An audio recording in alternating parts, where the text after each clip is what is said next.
Hello दोस्तों। आज हम एक सच्ची घटना के ऊपर बात करने जा रहे हैं। ये एक ऐसी घटना है जो कि भारतीय इतिहास में काले अक्षरों में लिखी गई है। एक ऐसे इंसान की कहानी है जिसने 41 लोगों की निर्मम हत्या कर दी, वो भी सर फोड़ के। और जब ये पकड़ा गया और इसके ऊपर कार्रवाई हुई तो कोर्ट ने भी इसे फांसी की सज़ा नहीं दी। ये बहुत दुख की बात है कि हमारा कानून इस तरीके से काम नहीं कर पाता कि मुजरिम होने के बाद भी उसे उसकी पर्याप्त सज़ा ना मिल पाए। तो ये कहानी 1950 से चालू होती है। 1950 में रमन राघव मुंबई में आया, मगर तब तक इसने कुछ नहीं करा। कई सालों तक ये ऐसे ही बैठा रहा। 1965 के बाद इसने 2 साल तक 19 लोगों पे हमला करा, जिसमें से 9 लोगों की मौत हो गई। उसके बाद इसे शक के बिना पर पकड़ लिया गया और इसके खिलाफ़ कोई सबूत नहीं मिला, तो इसे 2 साल के लिए मुंबई से निकाल दिया गया। अंत में ये 2 साल बाद फिर आया और 2 साल बाद आके इसने फिर से अपने मर्डर चालू करे। और जब तक ये पकड़ा नहीं गया तब तक इसने 41 लोगों का मर्डर कर दिया था। इसका मर्डर करने का कुछ तरीका भी अलग था। ये पहले मुंबई में जो स्लम्स होते हैं, जो झोपड़पट्टी में रहते हैं, ये उनके पास रहता था और ऑब्ज़र्व करता था उन्हें कि रात में कौन सो गया है। और एक ही झोपड़ी को ये ऑब्ज़र्व करता रहता था। उसमें देखता था कि रात में कौन किस टाइम सोता है। ये जब देखता था कि अब ये सब जने सो गए हैं तो रात में एक लोहे की रोड से उन पर हमला कर दिया करता था और सर फोड़ फोड़ के उन्हें मार दिया करता था।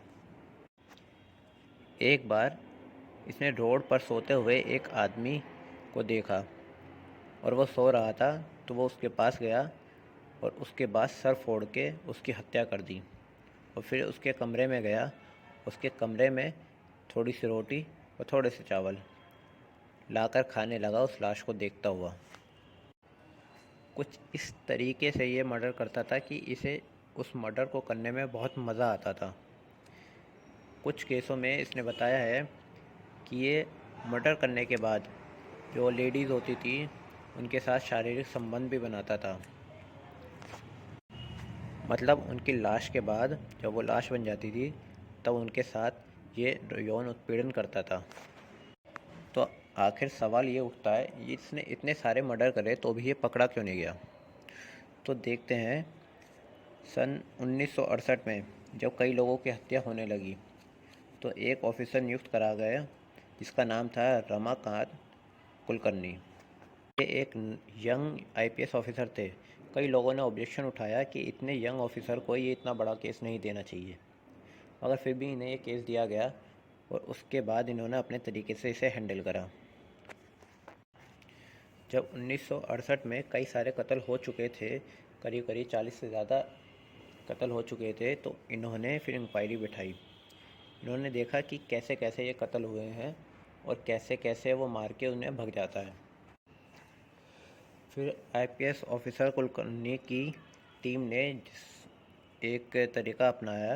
उन्होंने देखा जिस जिस पे मर्डर हुआ है और जो जो बच गए थे उसमें, उन्होंने उससे पूछा कि वो आदमी कैसा दिखता था जिसने आप पर हमला करा।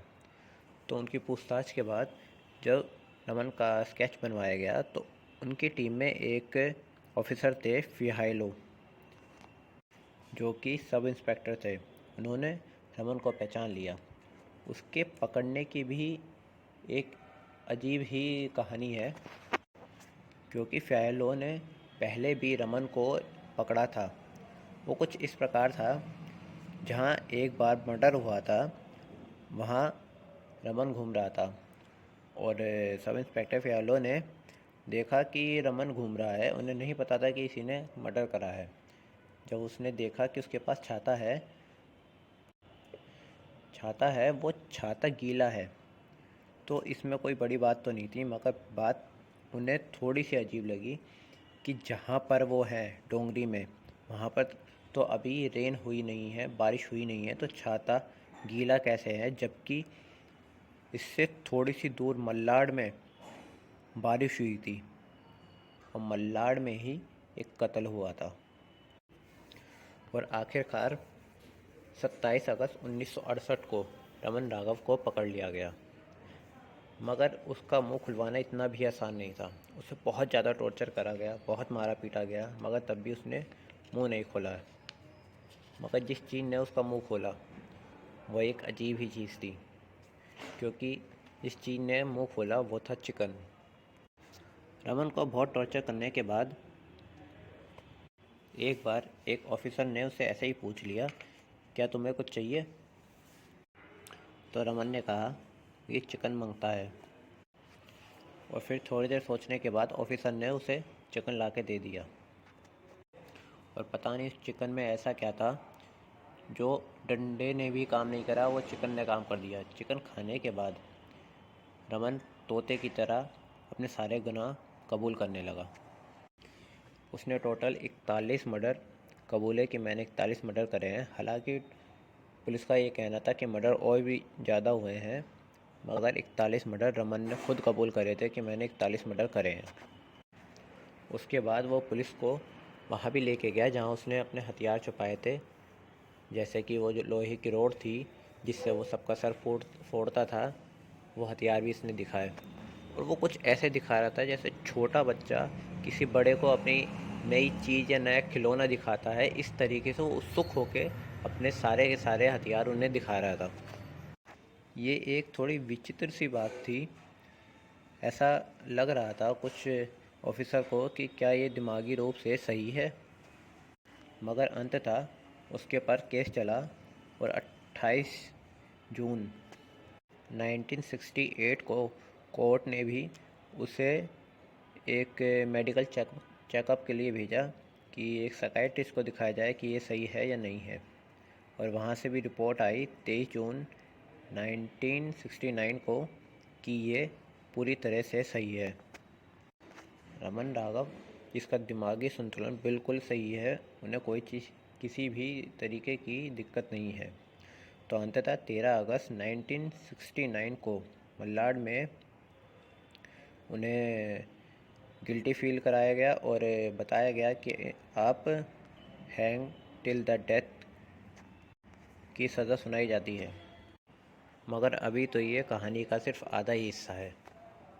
आगे की कहानी अगले एपिसोड में देखेंगे। Thank you for